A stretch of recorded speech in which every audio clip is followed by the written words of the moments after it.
Have you ever felt tired, unmotivated, as if the world was demanding too much from you? As if it were impossible to think about tomorrow because today is already overwhelming?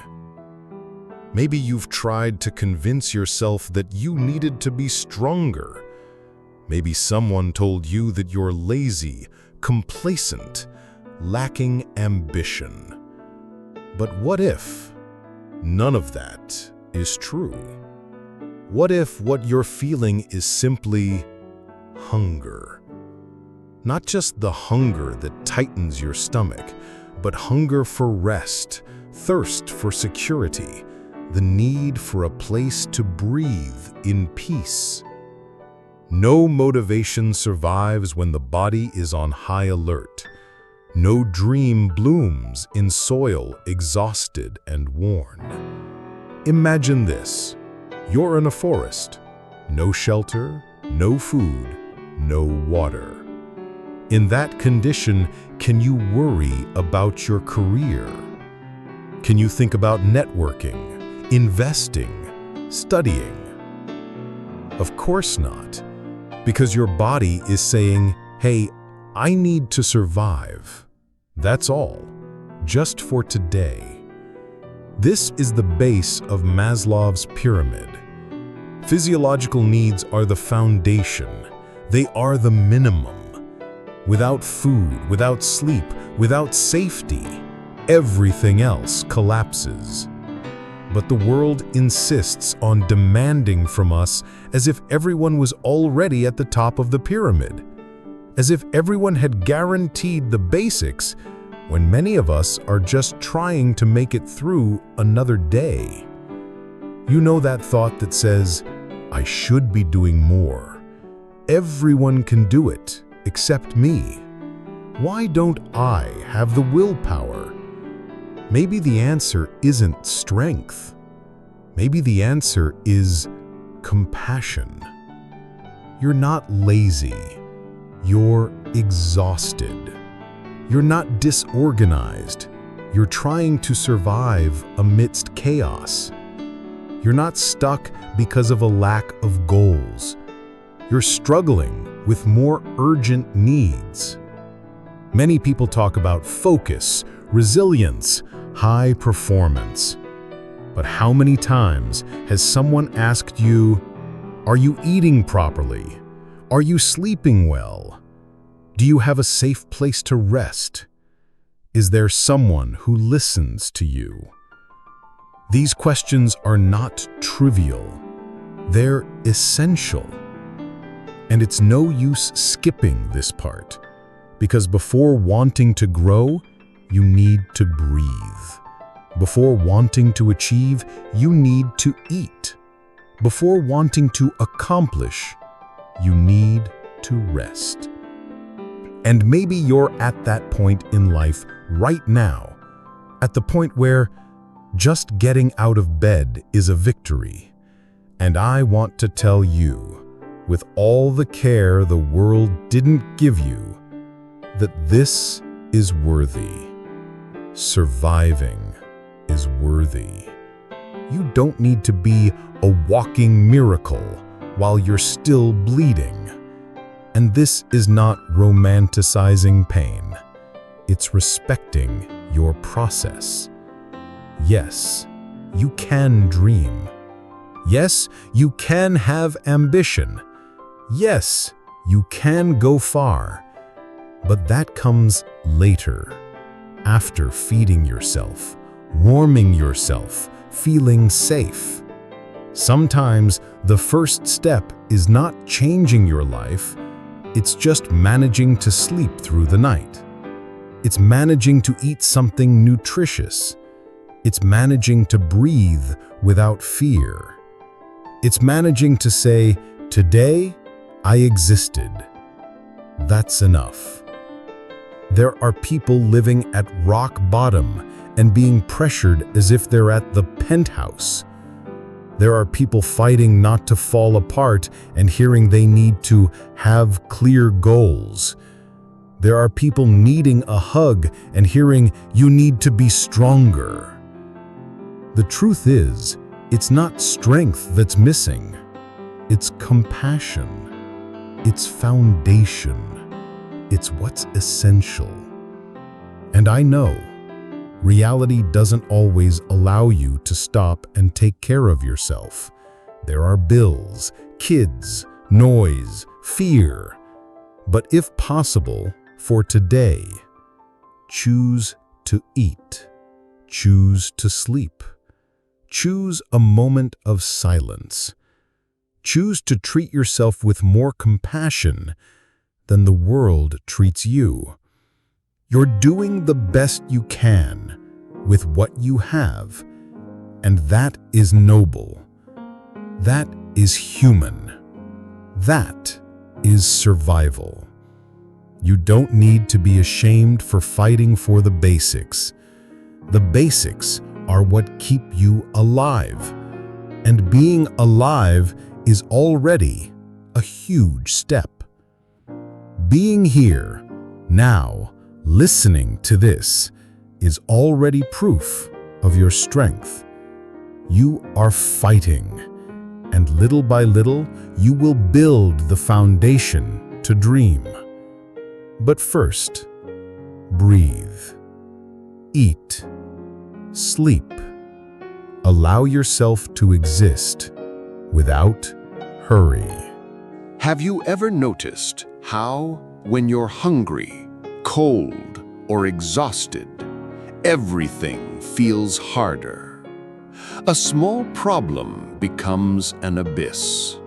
A sideways glance feels like an attack. A piece of criticism becomes a sentence.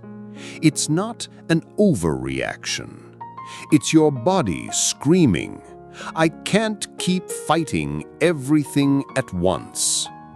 But something starts to shift when you eat, when you manage to sleep a little better, when you find a small, safe corner, when someone offers you a warm cup of coffee without judgment. It's in that quiet, almost imperceptible moment that the soul begins to awaken. The body stops fighting to survive, and then space is left. Space to think about simple things. Could I try learning something new? What if I talked to that person again? Maybe I can start dreaming again.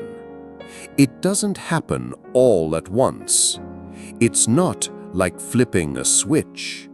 It's more like lighting a candle in a dark room. The flame is small. It flickers, but it's there. And over time, it grows. This is where many people get lost. They think they now have to rush and catch up on everything they missed. They pressure themselves to succeed. They blame themselves for not starting sooner. But wait, this moment isn't about speed. It's about recognition. It's about rebuilding. You're coming out of life's emergency mode, out of a constant state of alert. And now you're learning how to walk outside the war zone. But living outside the war is frightening, because inside it, everything was clear. Run, survive, resist. Outside of it, the unknown appears. Who am I without constant pain? What do I want now that I'm no longer just running away? Can I want something without guilt? These are deep questions, and often they hurt more than hunger. Because now you're looking inward. not just at the wounds the world left in you, but at the seeds that may still be alive inside you. Seeds of curiosity, of desire, of dreams that were buried under fear. You begin to realize that you deserve more. Not because you're special, not because you're different, but because you're human. And every human being deserves dignity, deserves choices, deserves time, deserves affection. Maybe you're still living with very little, still counting coins, still sleeping poorly, still waiting for help. But if today you managed to eat a little better, or rest a bit, or simply stopped blaming yourself for being tired, then you've already started. And starting is everything. There is great strength in those who resist the rush, in those who accept they are in a process, in those who understand that just because they're coming out of the mud doesn't mean they have to be running already. We come out of the mud, then we learn to stand, then to walk, and only much later, maybe, to run. But even when you're still on the ground, you're already living something new. And that's when a silent but powerful shift happens. You stop thinking only about surviving and begin to imagine yourself living. Living with choices, with some control, with desire. Hunger is no longer the only thing screaming. Now your desire starts to whisper. Could I dream of a better life? Could I picture myself studying, working, creating something of my own? Is there a path that belongs only to me? Yes, there is. But before chasing that path, you need to make peace with the moment you're in now. You are between worlds. You're no longer at the bottom, but you're not yet where you want to be. And that's okay.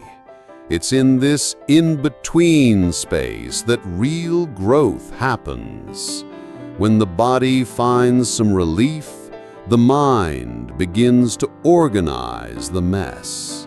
And the heart, little by little, begins to feel again. You'll remember past pains. You'll cry over old wounds. You'll fear the future. But none of that means you're going backwards. It means there is now space to look within. And inside you, there is life. There is story.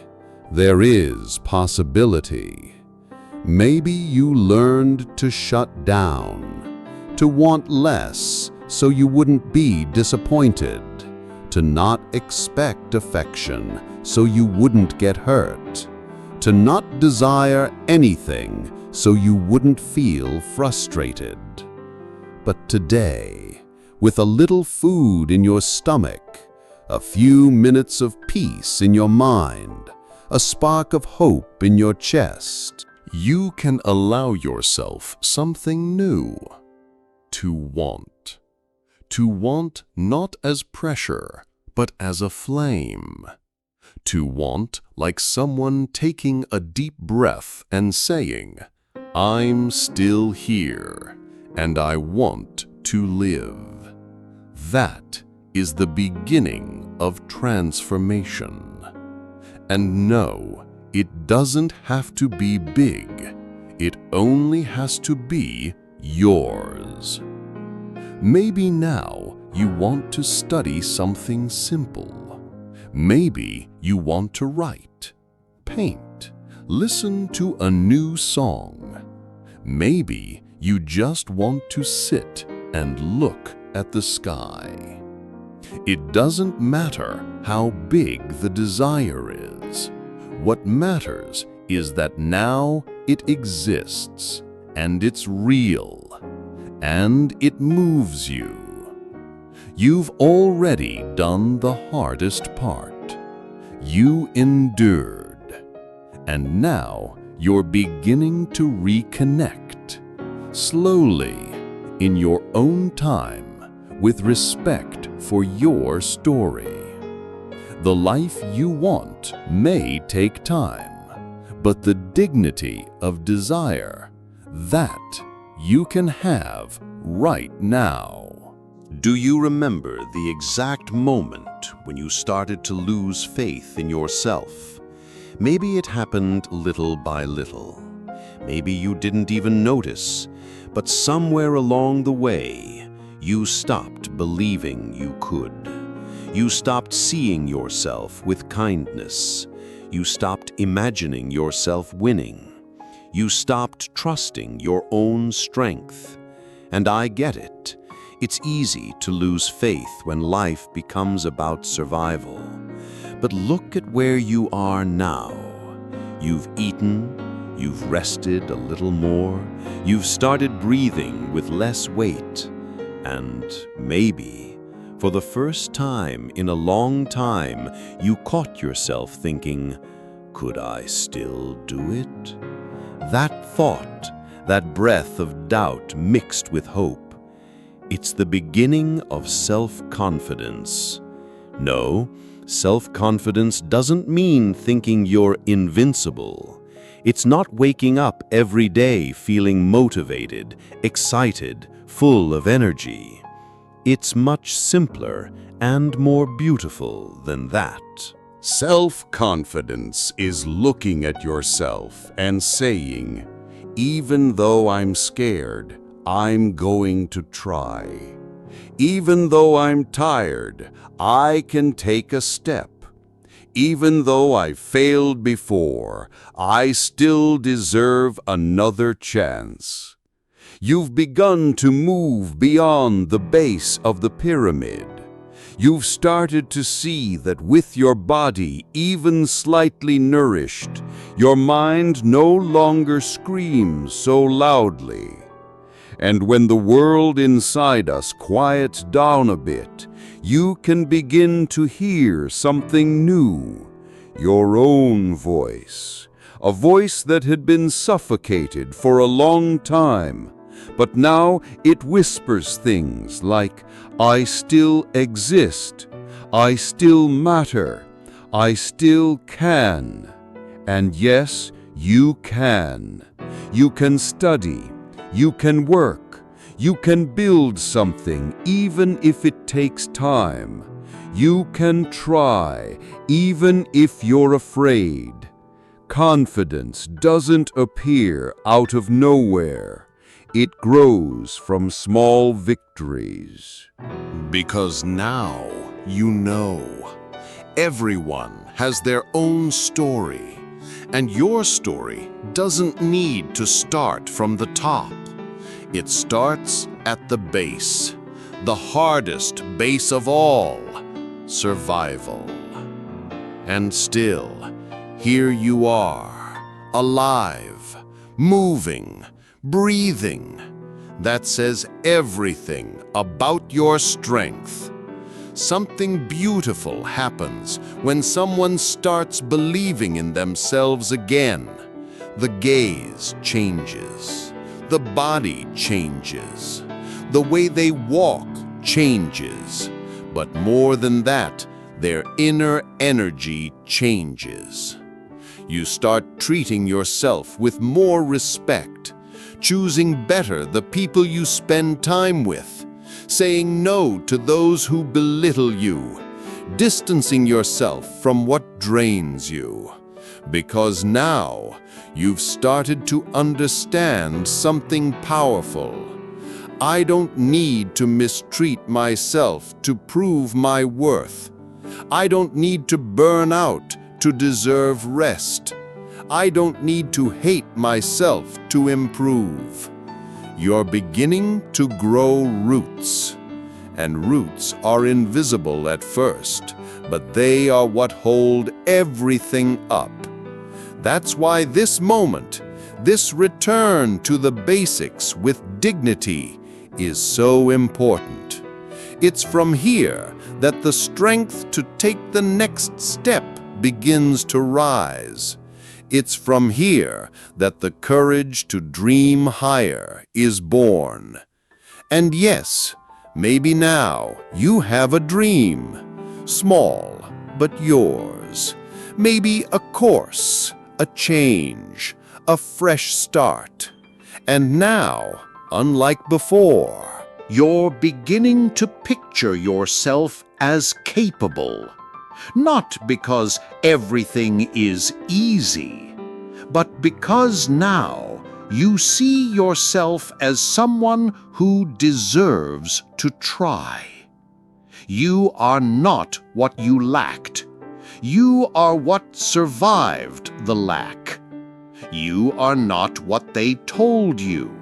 You are what you've discovered about yourself in the silence, the pain, and the rebuilding. You are not a failure. You are someone in process, and the process is sacred. You remember that day you almost gave up. You didn't. And that's why you're here, listening to this. You chose to stay. And now you can choose to rise. With calm, with truth, with dignity. And if that's enough for today, then that is already a lot. Because today you saw yourself differently. Today you treated yourself with a little more respect. Today you took a step, even if only on the inside. And inner steps move mountains. You survived. And now, with more clarity, more calm, and a deeper connection to who you are, you start to notice something different. Maybe a new thought appears in the back of your mind, a soft thought, almost shy. Could what I went through serve a greater purpose? Is there meaning in all of this? That's the beginning of self-actualization. Not as a reward, not as a finish line, but as a desire to turn pain into direction. Back then, all you wanted was to survive. Then you wanted to breathe. Then to believe. And now you want to contribute. That's more than success, more than status, more than external goals. It's about meaning. You start to realize that even without having everything, you have something to offer. You have a story. You have empathy. You have courage. You have real experience. And that has value. Maybe you start helping someone who's where you once were. Maybe you share your story and someone feels less alone. Maybe you find a job where your journey becomes your strength. You don't need to be a therapist or a speaker or a leader. You just need to be whole enough to touch other lives with truth. And that starts with a choice. I don't just want to live. I want to live with meaning. But here's an important reminder. Self-actualization is not perfection. It's not being 100% okay all the time. It's not having everything figured out. It's not being invulnerable. It's actually the opposite. It's embracing your vulnerability as part of your strength. It's understanding that you'll still fall, still doubt yourself, still feel lost sometimes. But now, unlike before, you have a foundation. And with that foundation, you get up faster. You don't blame yourself as much. You don't abandon yourself. You've learned to be your own home, your own ground, your own shelter, even on the hard days. Self-actualization is also about recognizing what matters to you, not what others say should matter, but what truly touches your soul. Maybe it's caring for others, or creating something beautiful, or building a simple, peaceful life, or devoting time to your mental health. What matters is that it's yours. You spent a long time living for others, for fear, for urgency, for need. But now, you can live by choice. And that freedom is rare. It's precious. It's sacred. Remember Maslow's pyramid? At the bottom, everything was chaos. Hunger, cold, insecurity. But now you understand. The base was built in pain, but the top can be built in love. Love for yourself. Love for who you've become. Love for what you still want to create. You don't need to be famous, or rich, or recognized. You just need to be real, to live with truth, to be fully present in what you do.